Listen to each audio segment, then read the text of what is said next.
are broadcasting to you from our North Catholic studios in Cranberry Township with episode number 7 of our podcast on North Catholic Athletics. My name is Alex Brown. And I'm Ryan Berry. And together, we are your hosts for this podcast. We have been gone for 3 weeks. 3 weeks. Podcast in 3 weeks.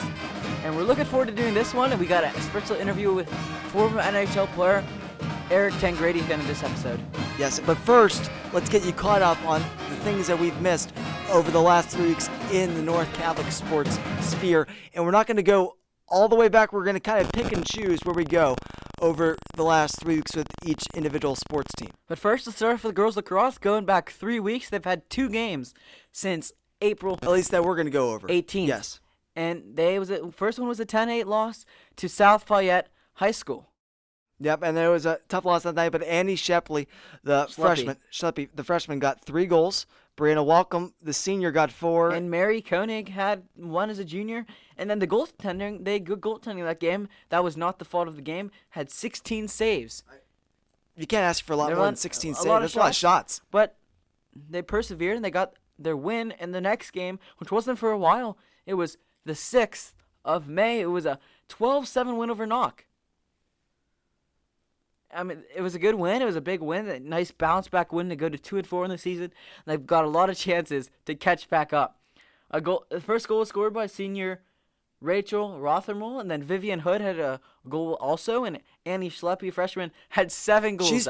She had an incredible season. As you saw in the last update we had, there was she scored 3 goals the last game, 7 goals this game. Brianna Welcome puts in 3 herself, and we're acting like she makes Brianna Welcome's 3 look like nothing.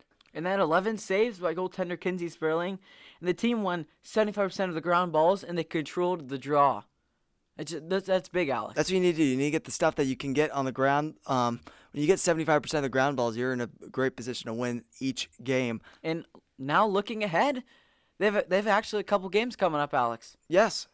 Coming up, they have a game today, which would be May 10th. So it'll be you'll know about the score by the time you read this. Not read this. It's not. By the time you listen to this podcast, it's against Quaker Valley. They have a game May 11th also against Trinity.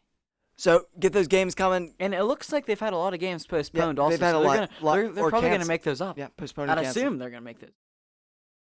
Yeah, but it's a difficult season because of the stops and starts that we've had. That goes for every team that we've had at this school. The stops and starts of it. During this COVID pandemic, just the quarantines, those things like that, Ryan. But you get back on your feet and you keep on going, you keep on persevering, and that's exactly what this team and every team here at North Catholic has done. But a special tip of the cap to the girls lacrosse team. And now let's move on to the boys lacrosse team. They've had 4 games since they last talked. They're 2-2 of those games, and starting back April 20th, they beat North Hills High School by the score of 9-3. And then following that, they lost on Friday the 30th after a 10-day hiatus where there really wasn't a lot of activity on any sports, 10-8 in a high-scoring game. A lot of these games are high-scoring. And then they defeated... I was against Wickley Academy. Yep, and then they defeated Moon on that following Monday, the 3rd, by the score of 19-5. A pure domination win, and they had a very, very good season up to that point. And the next game, it was a little hiccup in the road. It was a 17-3 loss at Mars, but you can't win them all, and Mars is a very, very good lacrosse team. So absolutely, and Alex has a little story he wants to share from that game as well. It's not a story, I guess. It's just what happens in some of these situations. But there was a lot of injuries in that game, and Carson Laconey, the junior on the team, he got nailed pretty hard in a hit. I mean, lacrosse, physical sport, right up there with rugby and like some of those most physical sports you have. And there's not a lot of padding in lacrosse. He got beat up. He ended up having to be transferred to a hospital. The hospital then had to be life flighted from from Butler Hospital to a different hospital for his injuries because of his spleen. I think they had to take out his spleen. Yeah, but all from a hit. I mean, it's a physical sport, and he ended up bearing the bad brunt of the worst case scenario for what you can have there. It could always be worse, I guess. But he got beat up. He's doing okay. He's doing better. He'll make a full recovery. He'll be fine, and I'm sure he's going to be better for it. And it's a tough situation for him, not only him but the team. Obviously him, but the team. It's a tough situation to go through that. And then Brad Muckenhappen's had a. If you say that name, my man Brad had broke a rib or two. I mean, it was a physical day and not a good day for North Catholic as they also came down with the loss. And looking ahead, they have a couple games. Monday, May 10th, which is today, they have a game against Freeport. And then on Tuesday, May 11th, have a game against Knock High School.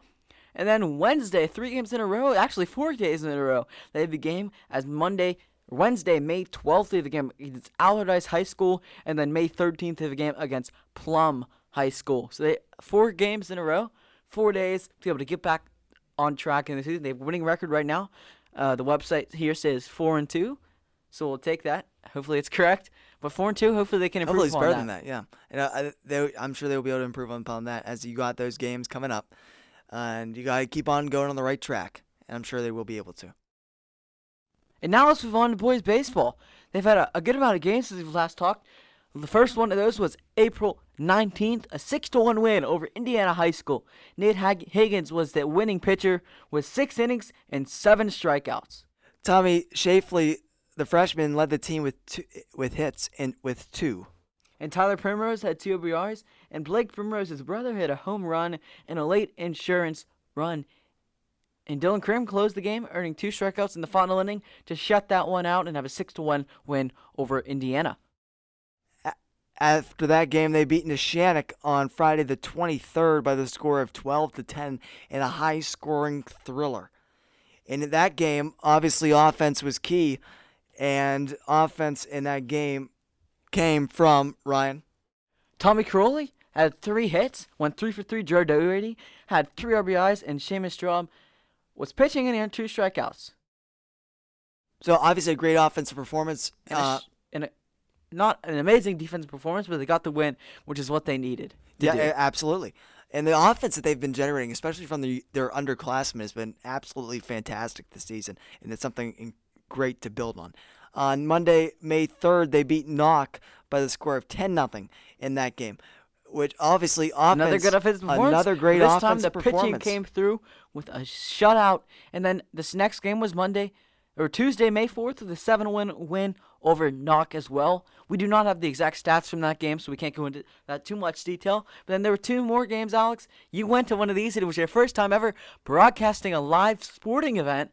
And unluckily, that you didn't get to announce any North Catholic scoring plays, but it was still fun for you to do that, and you had to sit through an hour-and-a-half rain delay. All right, not a rain delay. Extra innings. It was the game before us to Avonworth, and I think Avonworth and Knock went long before us, but it led to our game. And our game, it was a great start to the game. Good pitching performance overall by Brady Alexander. There were just a couple innings in that game. Just a couple bounces, couple errors here and there. Couple bad innings, and I was watching that a little bit. They were able to get some men on base, draw some walks, get some hits to start. They didn't get a lot of hits. They weren't able to be consistent after that. I mean, they got a hit. I remember in the 7th inning, they got a nice hit to start off, but then they couldn't generate anything after that. In a couple other innings, they had 2 men on base after 2 straight walks, and they couldn't get any runs in there from either. So just a tough loss, but it's fun. They got a lot of games left this year, and they're section champs, so not too much to be ashamed of this year. That's the important part. They are section champions as they clinched that on Tuesday with the Highlands loss to Freeport on that day. But in that game against Highlands on Thursday, they had 15 strikeouts, and that's just too many. They had right around 15 strikeouts. That's too many to have in a game. You're not going to win that game if you have 15 strikeouts. And the next day, they did let up 7 runs, but they did score 3 runs this game.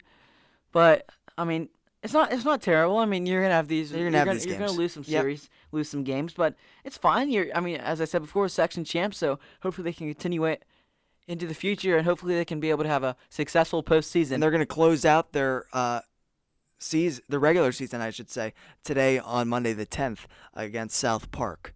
Yep, 3:30 p.m. Monday, May 10th. And then we'll see where they go from there because they've had a fantastic season. As you said, section champions of 4A. And you never know where that could lead you in the postseason. Yep, and they could have a very successful postseason. They could take a big run in this postseason. Hopefully they can. And they got the talent to bring it for years to come. Yeah, this is a young team. Hopefully they continue it. We wish them the best of luck in the playoffs. And with that, let's move on to the boys varsity volleyball teams who, since we last talked, Ryan, are 5-1 in their last 6. So That's very impressive, especially against caliber competition they're facing. And the first one of those was a 3-0 win over Montour. It was a big win. They won the first set 25-15, second set 25-23, the third set 25-20. And then they had a huge game for captain Richard Kaminsky. He had 5 kills and 20 assists. He's the setter, so you get a lot of assists when you're the setter. But 20 assists, that's just a large number. And then another hitter and a setter, Andrew Ubinger, led the team with 11 kills. Outside hitter Ian Doherty had a great night, 5 kills. And Ben Sobel had 3 kills and 4 blocks. For points, and when you're blocking getting off points, they're really keeping the other team off guard, Alex. Absolutely. And then the next game, they faced a very good Seton LaSalle team who beat them 3-0 in a sweep. The Trojans lost that game relatively because they could never get anything going. They couldn't get any momentum going, and that was a real problem in that one. Richard Kaminsky led the Trojans with 7 kills and 16 assists, and Andrew Ubinger also had 7 kills, and Ben Sobel added 6 kills for the Trojans in that loss. But they haven't had many this season. That's number 2 this season, but they've been very, very solid. And they got right back on track the next game with a 3-1 win over Hopewell. They beat the number 3 team in the section. They won in 4 sets, 25-20 to start, 25-16. Then they lost the third set, 25-17. But they rebounded with a domination of a 4th set, winning 25-12. And they were coming off a week where they didn't have anything. They weren't even. They weren't able to play their games that week. They had to all postpone those or cancel them. But then they came to that one. Yep, Andrew Ubinger led the team with 10 kills and 9 assists. Richard Kaminsky had 9 kills and 10 assists also. Dom DeLeo had 5 kills, and Brendan Shantz had 2 aces and 1 assist, and he's the defensive specialist for that team. That's the way you want to come back. That's the way you want to respond after getting swept to Seton LaSalle. That's the way you want to come back. And that's important because Yes. You're looking at this roster here.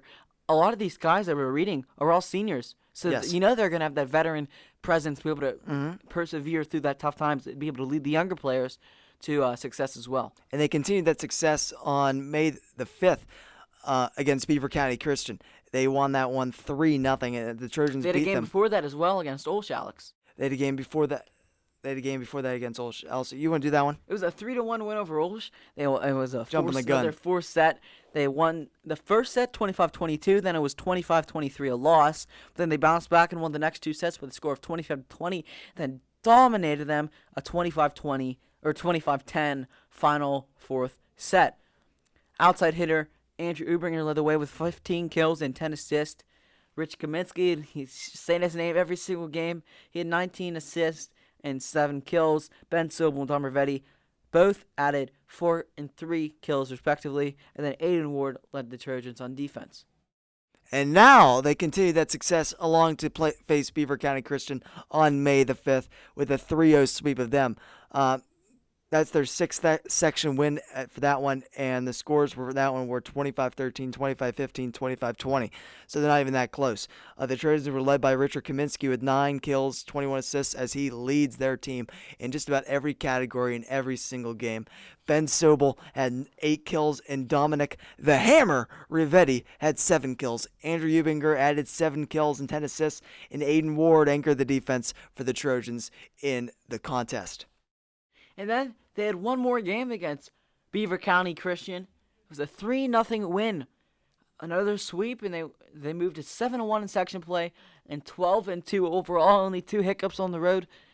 They had 2 important section matches actually next week, 10 of the season. And that includes Montour on Tuesday the 11th, and you can buy tickets for that one. Yeah, at www.northcatholicathletics.org. Yes, You can buy tickets on there. You can go to the tickets on the top bar, or you go to the volleyball schedule and hit buy tickets next to the game. And they need your support. A sellout would be great, and the more people there, the more that swings the momentum for the Trojans after a big play, especially a kill during some of these. And with that concludes the volleyball talk for today. And we wish them the best of luck, as they really are another good team that's right up there, not only in the WPIAL, but right up there in the state, in the top 5 in the state, right up there, top 3, top 5 all the time. And they're a great team, and hopefully they can continue their success that they've had since that loss against Seton LaSalle.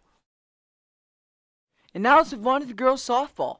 They've had 2 games, at least 2 that we know about. Since we've last been since we've last talked. And they're both wins. Yeah. In pretty dominating fashion as well. The first one was a 7-2 win over Deer Lakes. And we have a lot of information on this one, which is good. We love having all these stats here. They had the lead in a 7-2 victory. The game was tied, actually, at 2 with North Catholic Trojan at varsity batting in the bottom of the fifth when Aaron Zahorchik singled on a 1-0 count, scoring 2 runs. North Catholic varsity got things started in the second inning when Sophie Weisner homered on an 0-1 count, scoring 2 runs as well. Then Leanna Moriali led things off in the circle for the North Catholic Trojan varsity team with the right-hander surrendered only 2 runs on 2 hits over 7 innings, striking out 11. And Jenna was in the pitcher's circle for the talk about a difference in pitchers, actually, because Jenna B for North pitcher for Deer Lakes only lasted 4 2/3 innings and allowed 10 hits and 7 runs. That's the difference in pitching. That's Leanna Moriali's been their ace the whole year. She's been fantastic for the Trojanettes. North Catholic Trojanet varsity sucked 1 home run on the day, and Weisner put that one out in the second inning. And the North Catholic Trojan varsity team totaled 11 hits. Abby Sutton, Leanna Kohler, Weisner all collected multiple hits for the Trojanettes, and Sutton went 3 for 3 at the plate to lead the Trojanettes in hits. North Catholic Trojanettes didn't commit a single error in the field, and Zahorchik had the most chances in the field with 10. But that's a fantastic performance for the Trojanettes. And then they followed that up with a 15-0 win over East Allegheny. Yes. Dominating opponents. Leanna Moriali pitched this game as well. They had a complete game shutout and leading North Catholic to a 15-0 win over East Allegheny. Hallie Book and Karis Mundy homered as well in that game, and a great offensive performance for the Trojanettes and led them on to a very, very, very successful game. And hopefully they continue that as they have some games coming up as well. They have a game on Monday the 10th against Derry. They play Central Valley on Wednesday, and they play Valley Senior on Thursday. So some more games to round out the season, and hopefully they can continue their hot streak and their domination, thorough and utter domination of their opponents they've been doing this entire season. And now let's move on to the tennis team. They've had 4 games since we last talked, and they're doing all well in all those games. They won all 4 of those. The first one was a 4-1 win over Hampton, and then next one was a 5-0 win over St. Joseph's. They've been just dominating these teams, sweeps all the way through their season, and it gets tougher and tougher, though, the more competition you face, and then the more you get into the playoffs. But they've been playing some phenomenal tennis. And in the game against Hampton, they were actually shorthanded in that game, but they won 4-1 in those games. Brady Gola was number 1 in single spot, won 6-0 and 6-2. Alex Garvey played a great game as he won 6-3 and 6-3. The number 1 doubles team of Jaron Timmons and Justin Consul, freshman, won 6-1 and 6-2. And then the second doubles team of Justin Sickett and Kenneth Canavan won 7-5 and 6-4 while losing 6-4 as well. And then they played on the 5th of May against who did they play in that one? That Keystone Oaks. That was Keystone Oaks. They beat Keystone Oaks, and that was their first WPIAL playoff matchup, and they beat them. And great performance by the team as they continue to impress. And then the following day they beat who did they beat again? They beat Central Valley. And was that the quarterfinals of the playoffs? That was the quarterfinals. They won that one 4-1, and now they're going on to face Quaker Valley on Tuesday. Tuesday, the 11th. And just a phenomenal first season for the tennis team under Coach Maloney. They've been doing a phenomenal job, especially with this being their first time getting the program going. They got some freshman Justin Contul on the team, among other some great talent on the team. Nicholas Scheller, a lot of great players on the team to lead this team to the success that they've had this season. And we wish them luck in the continued playoffs, and hopefully they can bring home a trophy in their first year. That'd be fantastic. Absolutely fantastic. And they're on their way to. And now let's finish the North Catholic Sports Talk with a little bit of track. As we're only going to go as far back as the Baldwin Invitational that we had the previous Friday. And I'm going to start with Trevor Pascal, who's been a lightning rod of success this season for the North Catholic Trojans. He's been an unbelievable leader on the team. He got his personal record in the 400 run at a 49.27, and that earned him first place. He got third in the 100 at 11.14.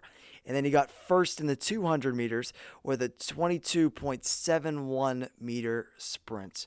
Second sprint. That's fantastic. And Luke Major, yes, at 23.91 seconds, 200 meter, finished 15th, and he also had a 55-second 400 meter. That's a good time for the 400 meter race, Alex. It certainly is. And the team, it really has been a very successful team this year. You got Jack Fennell, the freshman. He has an incredible start. He got 11.69 on his 100-meter race, and that earned him 9th in the preliminary rounds. And then Rigel had did the 800 meter, and he had 2 minutes and 16 seconds, which was his personal record. And then Joe got, in his 3200, he got 10 minutes and 2 seconds, which is his personal record. That earned him 18th overall. And that's a hard race. That's a hard race. It's towards the end of the meet, and like just running around in that circle that whole time in the same direction. Yeah, 8 times, and it's a all-out grind. But he does a phenomenal job at all these meets. He really does. Every one of those people has an incredible season, and we've really had a great season for overall with all these people we have on the team. Really has been. And we look forward to the rest of the season that we have. Also, another thing, I want to say this real quick. If you look, because the Whippeals are coming up on Wednesday, and so leading into that, we have in the 400 meters, Trevor is first in the Whippeal 2A with his time in the 100 meters. He's also first in the 200, and he's second in the 100. Jack is 10th in the 100. Rachel is 28th. Rachel Eric is 28th in the girls in the 100, and Yella is 41st. And then on the 200 meters, you got Jack is 17th in that. Luke is 13th in the 200 meters. Rachel's 22nd. Ava's 36th, and Yella 37. Just going through these quickly. Trevor's, as I said, he's first in the 400. Luke's 15th in the 400. Tara is second in the 400 for the girls. Mary's 36th and Lily's 38th. Rigel 32nd in the 800. Grace 13th in the 800. Alex 23rd in the 800. 1600. And so 12th is Joe. Sam is 14th. Luke is 37th. And Elena's 6th. Grace is 10th. Tara's 11th. And Alex is 21st. And these are all in the Whippeal 2A for their times. Their best time is into that. And that concludes. Joe's first. Joe's first in the Whippeal 2A as well. And that just shows how great of a job he's done. And how great of a job the team has done. We've had so much success on the team this season.